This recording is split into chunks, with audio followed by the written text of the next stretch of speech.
మనకి ఈ వీడియో వచ్చేసి నిమజ్జనం రోజు మార్నింగ్ అనమాట. అక్కడ పెద్దవాళ్ళందరూ కలిసి భోజనాలకి అయితే రెడీ చేస్తారు. మధ్యాహ్నం అన్నప్రసాదం ఉంది కాబట్టి అన్నప్రసాదం కోసము అయితే పెద్దవాళ్ళు రెడీ చేస్తారంటే పిల్లలందరూ ఇక్కడ ఎంజాయ్ చేస్తున్నారు అనమాట. అక్కడ పాటలు అయితే పెట్టుకొని ఎంజాయ్ చేస్తున్నారు.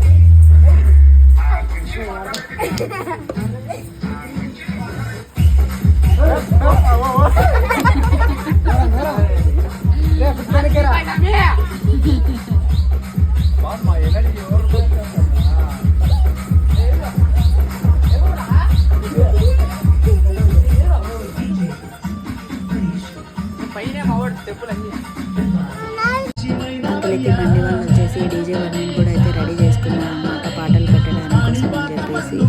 అంతే ఈ వీడియో నచ్చితే please like, share and subscribe to my channel. Thanks for watching.